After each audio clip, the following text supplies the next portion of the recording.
Julie, can you introduce yourself first? Sure. I'm Julie. I live in Colorado and I started to learn Turkish last July, so 9 months ago. Why do you want to start learning Turkish? Yeah, big question. Not for a particular reason other than I started to learn more about Turkey and the rich like history that makes up that part of the world. And there was just so much that I missed in my like educational journey in college. And so I wanted to dive in and just understand more. And then I went to Turkey and fell in love with the people and the culture. And I'm obviously coming back, so I want to be able to have conversations with people because everyone I met was so friendly. But like Google Translate will only take you so far.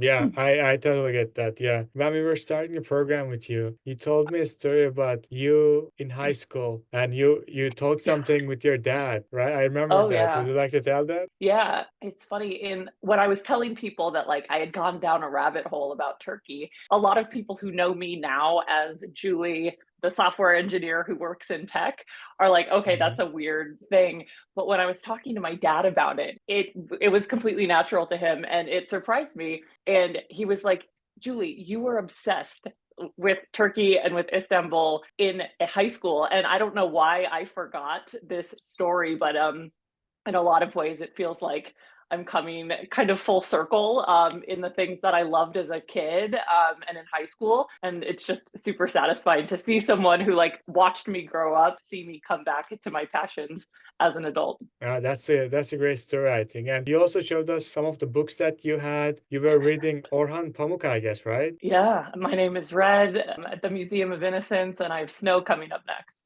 Oh my God. Oh my God. Okay.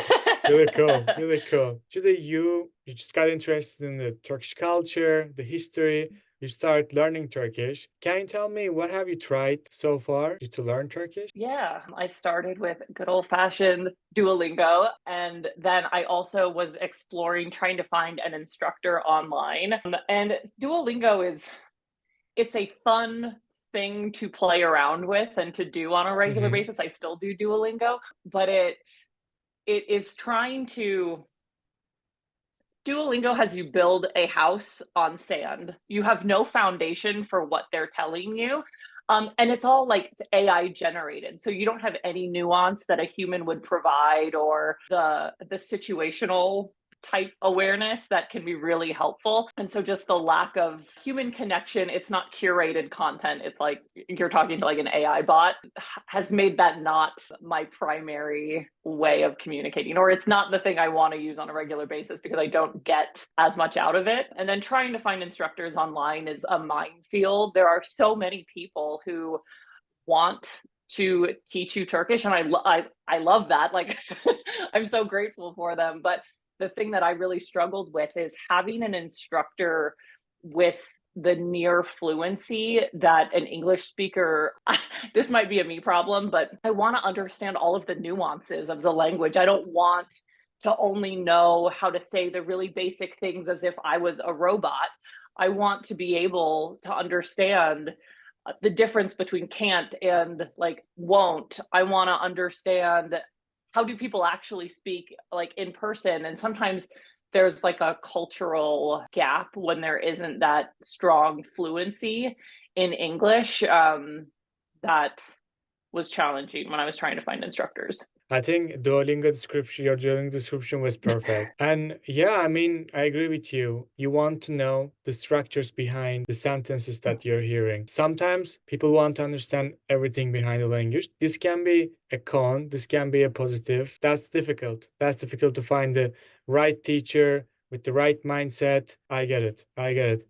And you tried Duolingo, you tried to find the tutor. I think before, were you enrolled in our Turkish master courses before you joined Mhm. the VIP program? Yeah, I'd been following you on Instagram for a while and I was like not sure if I wanted to pull the trigger, like it costs money, like I already paid Hmm. for Duolingo, so it felt like excessive to have like multiple things I was paying for. But I think I got well, I was I was not sure if I wanted just the A1, but then you were running a great deal for the bundle. So I got the A1, A2, and B1 all together at a great price. And so I was already going through the course. And so when the VIP opportunity came up, it just felt like a no brainer. Like I'd already invested in the courses. If I Mhm. can just take that to the next level, it made a lot of sense for me at the time. Good. I mean, you were studying yourself. I will say 90% of the people who want to learn Turkish start with self-studying. What made you invest in a program like this? What doesn't have to be a Turkish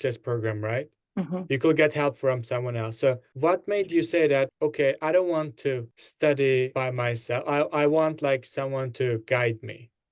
Mhm. Yeah, that's a good question. I think part of it is I'm just a student. Like in my heart, I love to learn and I like a more like rigorous approach to learning. I find progress can be slow if you don't have a goal or you're not being held accountable to something.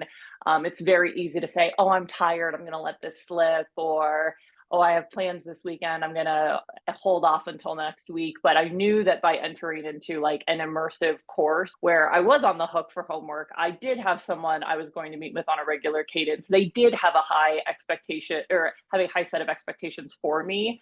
I knew that my progress would speed up just like by the nature of the course I was signing up for. I agree. And I just want to show you something and to everyone watching, just to show what it takes. I just want to show you your progress chart. For 10 weeks, there were a lot of things in the program, by the way, like the homework, challenges, extra homework, and material that Hilal gave you, the Mhm. coursework, speaking classes, group speaking sessions, a lot of things. And you have completed most of the program. Honestly, as a team, we're so proud of you. I wanted to ask you as well so that it can be reference for us and for the future students. How were you so consistent? Because you also have Mm. a full-time job. What kept you motivated? Yeah, that's a really good question. I think the least compelling answer is that I paid for the program, right? Like, I had 10 weeks. I didn't want to squander an opportunity when I had already invested myself financially in it. But beyond that, I would say I'm motivated by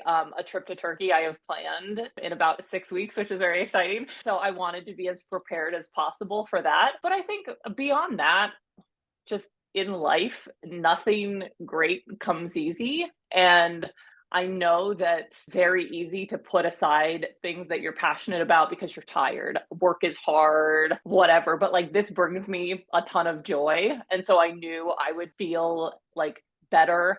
I'd be excited that I was taking intentional steps towards all of the goals that I have in my personal life. And so it was easy to carve out the time because I knew it mattered to me. And it mattered to me enough to invest in the course. So for me, it was really carving out blocks of time on my calendar. Like on my work calendar, I will literally block off my speaking sessions or the times I want to do homework. And when it's on my work calendar, it's like everyone can see that. Everyone knows I'm invested in it. And so it can be more of like a conversational piece in my professional setting as well. And that helped me a lot to be transparent about how I'm spending my time, but also I see that on my calendar and I know I'm going to attend it as if it was a meeting for work. I think you said something very important. The reason you were learning Turkish is not just to understand, Turkish dramas. It is to you want to go to Turkey again, you want to go to Istanbul, you want to talk to people there, you want a better Mhm. experience. You even told me maybe in the future, if anything comes up, you might even end up maybe living there. When it comes to that, yes, the course, you studied grammar, you got the speaking sessions and everything. What else have you done? Have you watched Turkish dramas? Did you follow any Instagram pages? Did you read any books? What were the things that you did outside of studying that Mhm. helped you? My like Netflix algorithm is completely destroyed. It's like only Turkish Mhm. programming at this point in time. So watching a lot of shows and movies with the subtitles on. I also have a short book of like very basic stories that has like a glossary at the back of it. So I can read a story that it's only 2 pages, but it'll take me a long time to get through, but helping with that comprehension. I've also been really intentionally trying to make the algorithms kind of work for me. So on TikTok, on Instagram, I've intentionally followed a lot of Turkish like food bloggers or historians or sports commentators. And it's so helpful just to see that in my feed more constantly. Like if you don't immerse yourself in it, if all I see every day outside of the like hour I'm putting into Turkish, if everything else is in English, it's not going to help me. So just intentionally trying to curate an ecosystem where even though I'm in Colorado on like the other side of the world, a lot of the content I consume is in Turkish. And so just by seeing how are memes in Turkey, like are we speaking the same like comedic language? How are we talking about sports? Is that the same? And there's always like a big Google Translate feature on Instagram, which is absolutely like imperfect, but it does help in the instances where I don't know a sentence structure yet, or that grammatical concept is like it's new to me. So there's a lot of ways to use tech on a day-to-day basis to just enrich your experience outside of the course. Can you suggest a few maybe Instagram pages, YouTube channels for people who watch it, or like Turkish dramas? If you want Oh anything yeah. good. I mean, let's see. I'll need to learn my pronunciation. Okay, this guy, I don't know if you know him. Ol Turkan. Yeah, it's He's fantastic. If yeah. you're into food or like at the history of food or wine or cocktails, he has excellent content. It's just fun to see a thriving food scene in Turkey. I bought Turkish olive oil the other day, and I found Oh, this cute little company. It's in the Aegean, okay. Heraclea, but they are selling a lot of their olive oils in the US now. I think the founder of it is in California right now. So that's just like a fun connection point again. Like I love food. And so finding the ways to bring a Turkish culture into my life without having to fly around the Mhm. world for it is excellent. What other memes? I got memes. Oh, this is my favorite account, which is just a bunch Oh, of, köpek. it's just dog content, lots of Turkish dogs, which if you like animals, it's the correct account to follow. I love your choices. They're not like main media, I would say. Yeah. They're perfect for your interest. But yeah, great. What about the Turkish series that you watch on Netflix? Oh man, I have watched many.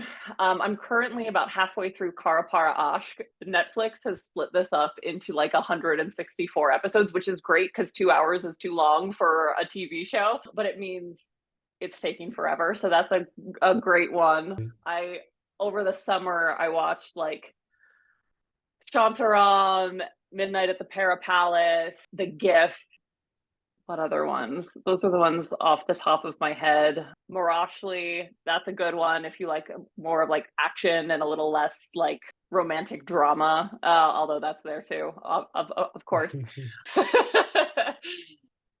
else? I think those are the main ones. Okay, okay. Now those are great recommendations. And Kara Para Aşk, I think, is the most popular one. Many people watch it.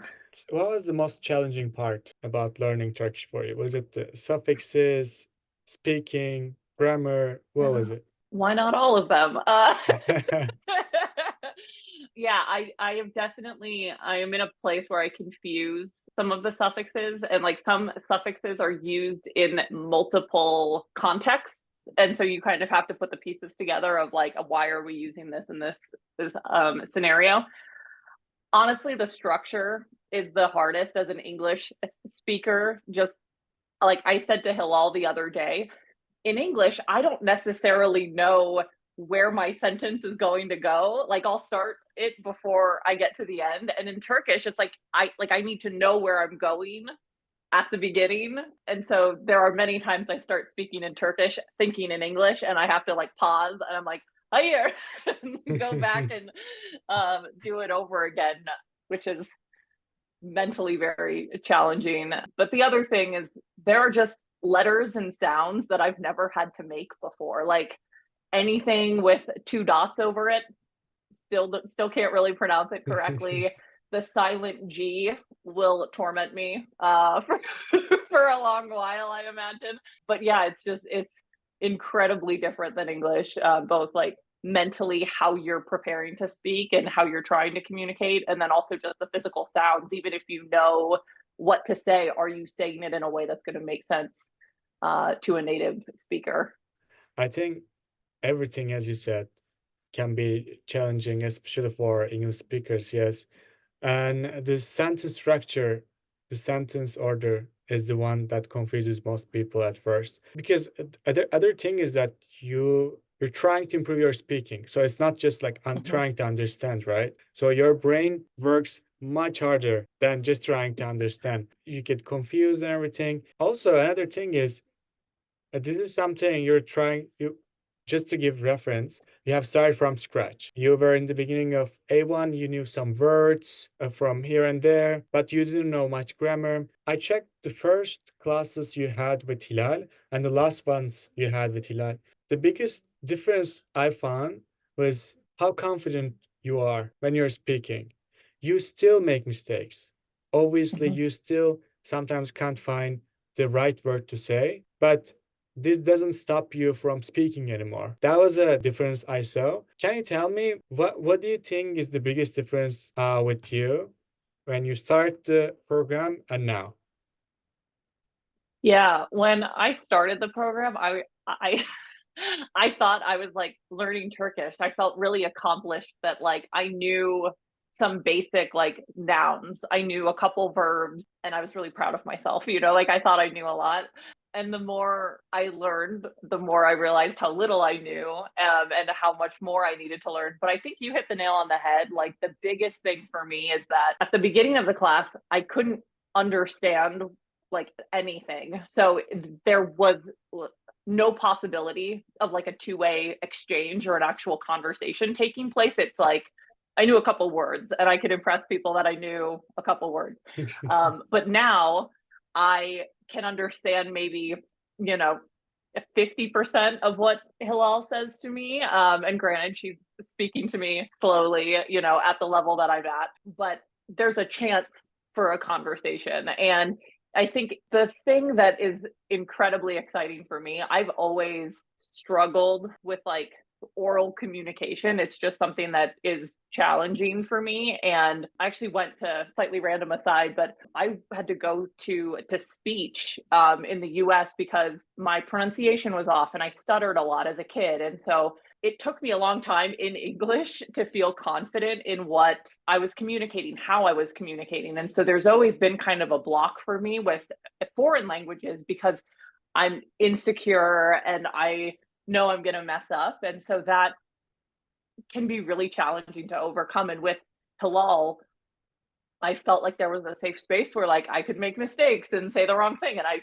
totally do Mhm. all the time. But it's having the confidence to like continue through it or to be brave enough to say like, hey, I'm going to mess up. I don't know everything. In fact, I know very little, but I'm going to try and I'm going to keep trying. And that is really exciting for me. It gives me hope that like, okay, if I can make this amount of progress in 10 weeks, like what can I do in another 10 weeks or in a year? And just knowing that I have seen so much progress from just the beginning of the year, it gives me a lot of hope and excitement and motivation to continue on. And as my last question, what would you suggest people who were in your situation when you were beginning, like learning through Duolingo, following some pages, but didn't put so much time into actually studying it? What would you recommend them? Stop using Duolingo.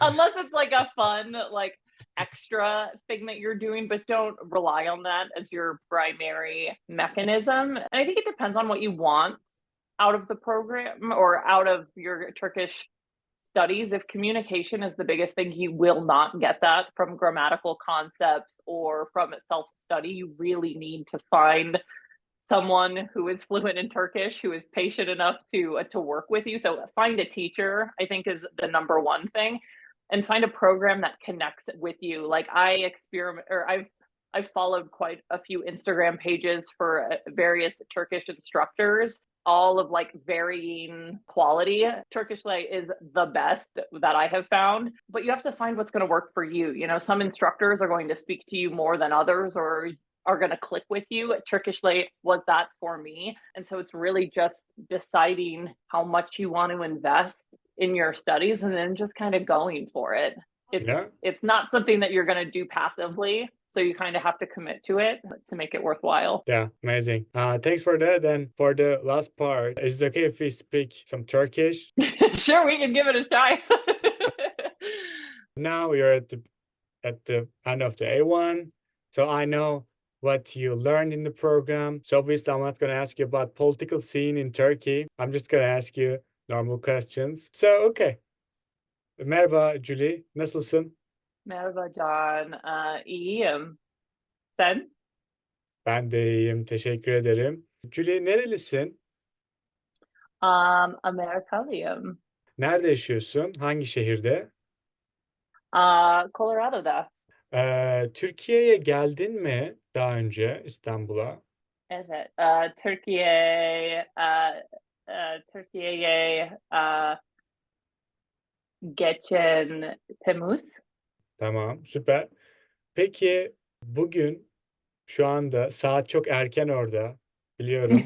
Evet. Saat 7. Bugün ne yapacaksın? Güzel soru. Muhtemelen eşim köpeğim yürüyorum. Kahvaltı ediyorum. Ve bitkiler su what Tamam, vereceğim. ne? Evet. Evet. Tamam, süper, süper. Julie, peki sen ne iş yapıyorsun? Teknoloji şirket yapıyorum. Tamam. Peki Julie, sen Türkçe müzik dinliyor musun? Türkçe şarkılar dinliyor musun? Evet, evet, çok.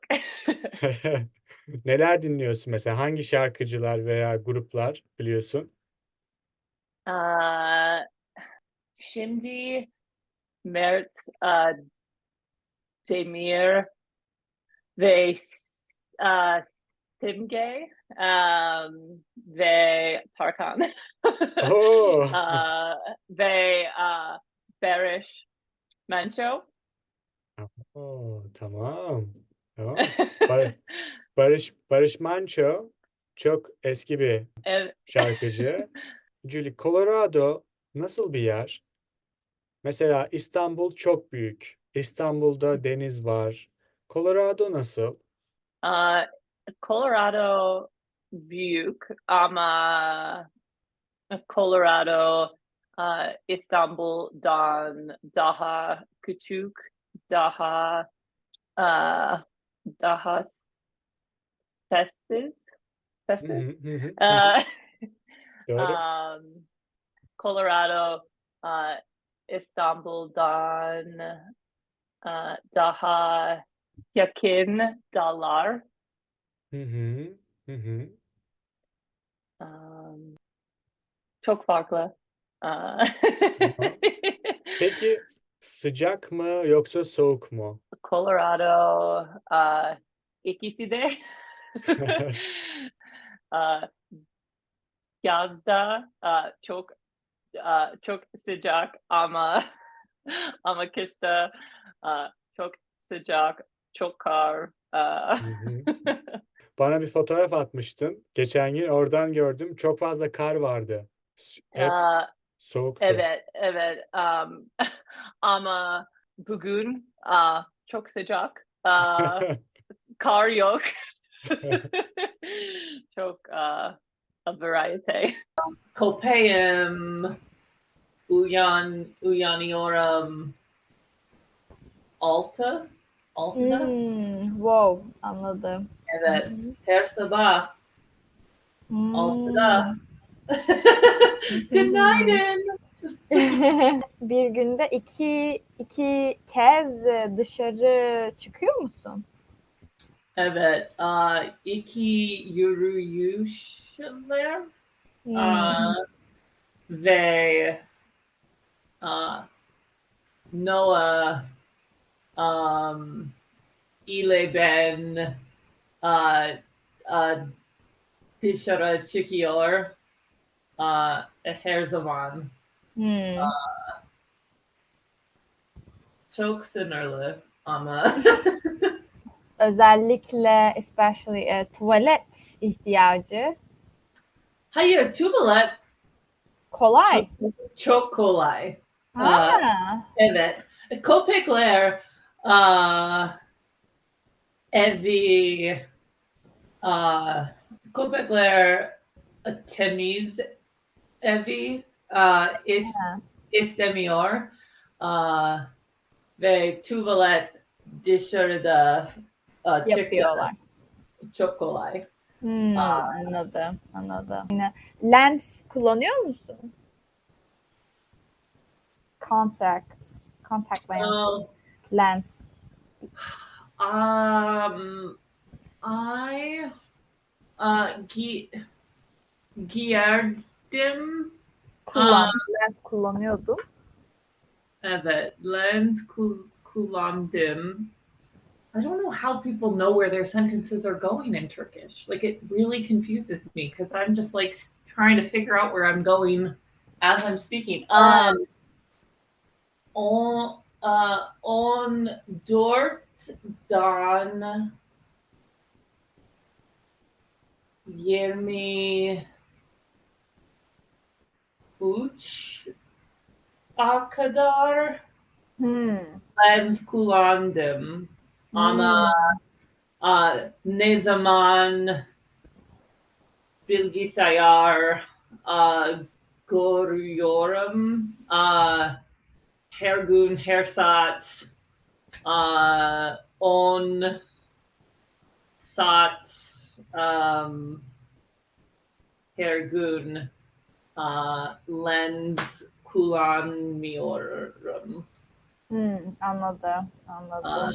I think that's enough. In the first meetings, again, you were thinking so much to come up with the sentence, to come up with the words. Now I can see that your speed got a lot better, your vocabulary got a lot better. You are able to use the words that you know so much more. I think you made great progress, and you just learned the comparatives last week. I know that. So you're using it. I'm trying That's to good. apply it, you know? Yeah. Okay, so for the last thing, you said that you're visiting Istanbul in 6 weeks. What's going to be different now? I think just confidence, or like I'm gonna try more. Like, I think previously I relied on people seeing me and being like, she's not gonna know Turkish. And so now they might be like, okay, she tried. She still doesn't know what she's doing, but she tried. And I think I'm excited just to feel more confident in the very basic speaking abilities that I have now. And honestly, it's about the conversation, but it's also about those contextual clues, like signs that I previously couldn't read all of the details on, or overhearing someone on the metro. What are people talking about? Just things like that. I'm excited to build more awareness of. Yeah, I think it's going to be so much more enjoyable for you, and people will love that you're trying. And not only that, you'll get more discounts, you'll get more free foods. So it's good for everyone. Okay, amazing. Julie, thanks a lot for the interview. Thank you. I hope you're going to get so much better. You want to say anything else? If you're thinking about joining this program or trying to embark on a Turkish journey, absolutely do it. It's a ton of fun. It's a long one, but it's worth it. Thank you. Bye bye.